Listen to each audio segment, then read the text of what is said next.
Do you have free will? Are your choices your own, or are they bound by the shackles of reality, making them not your choices at all? This is the question I seek to answer in this video, but more than that, convince you of my answer. I believe that free will does and cannot exist in this reality, and I'll explain why.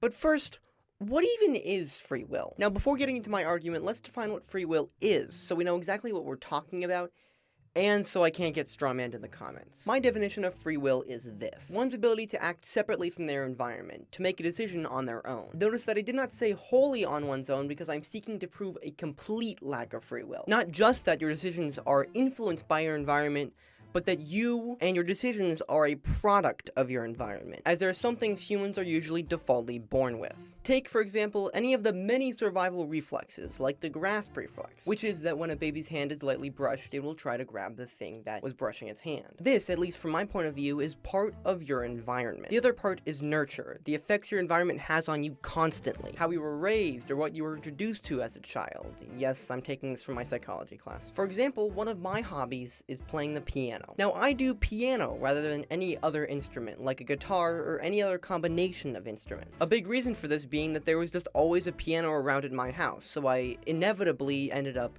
messing around with it. And it didn't hurt that my mother also plays. Now let's say, for the sake of the argument, that instead of growing up around a piano, I grew up around a flute, and my mother also played. I think in this scenario, my chances would have been significantly lower that I still would have chosen to play piano rather than flute. Let's say I had certain genetics that made me better at playing flute than piano, or I'd never actually seen one in person. I think rather than being a pianist, I'd be a flutist?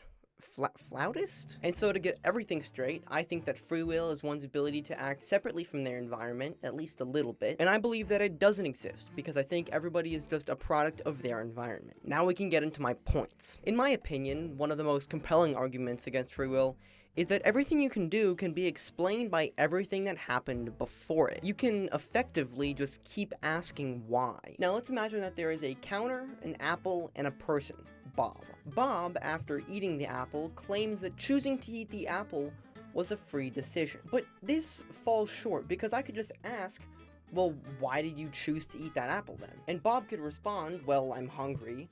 The apple was just sitting there on the counter, nobody looked like they were gonna eat it. But we could prod further. Why did you choose to eat that apple out of any other apple, or hell, any other food in your house? And Bob could say, well, I've always had good experiences with apples. They're nutritious, and they taste really good. I'd respond, okay, what makes you think apples are nutritious or tasty? And here's the thing, Bob would then start listing off experiences that he's had with apples. Say a summer afternoon, where Bob's mother put out a plate of apple slices for him to eat, and he found them really tasty. Or an article that he read, claiming that apples are superfoods.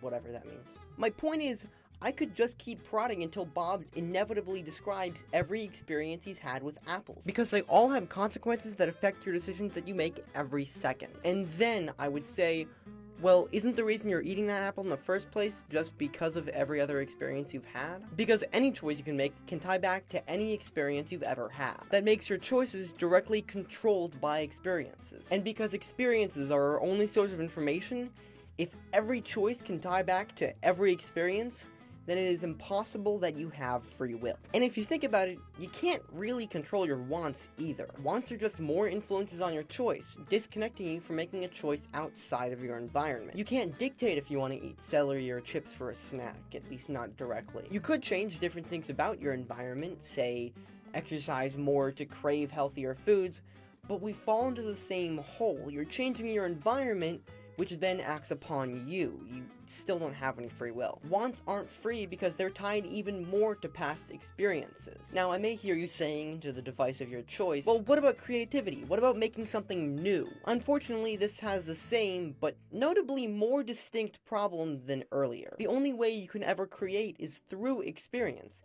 And because ideas, like matter and energy, can't be created nor destroyed, they, like everything else I've talked about, are also tied to experience. Therefore, everything anybody has ever made has always just been an iteration of everything they've seen, heard, felt, tasted, and smelled. I am writing and articulating what I'm saying with a lot of influence from people like Tom Scott, H. Bomber Guy, Super Eye Patch Wolf, Emp Lemon, Solar Sands, Alex O'Connor.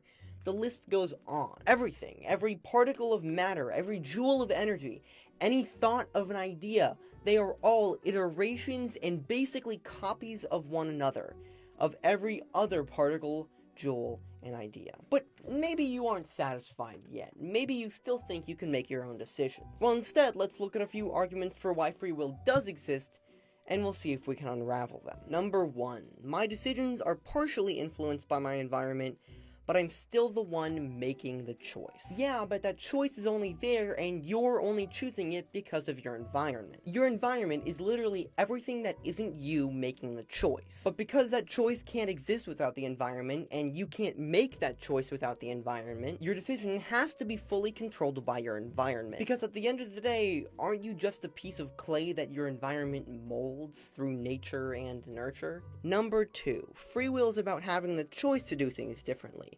If I'm being influenced by my environment, I can still choose to act opposed to it. Yeah, sure, but why did you choose to act opposed? You'd have seen this argument and said, well, I can choose to act opposed. But isn't the only reason you say this specifically because I brought up this point? It still sounds like you're being influenced by your environment. And if your reasons can continue to be broken down into simpler experiences, isn't that the definition of not having free will? Like the example with the apple, we could just keep going until we hit something like, well, I had a really good experience with an apple once. I really liked how it tasted. And isn't that what determinism is? The idea that all choices can be explained by past experiences and the environment? And number 3.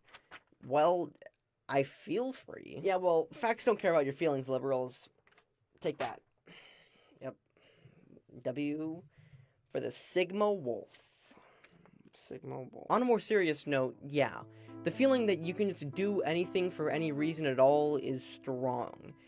But if you take a step back and really look at your experiences and your environment, you, or really anybody else, isn't in control of the decisions you make. Now, despite my belief that free will doesn't exist, there still seems to exist this strong, pervasive feeling that even in situations where you really can't do anything, you still have full control over yourself. And to be told that powerful feeling doesn't exist at all is weird. Like you're floating on the ocean, unable to steer the ship. But as long as this feeling exists, you can still act. And whether will is real or not, this feeling definitely is. So yeah, free will doesn't exist. And if you still disagree, then write a comment down below.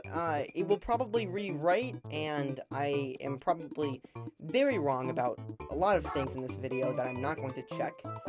But I never said the things that I say are true, so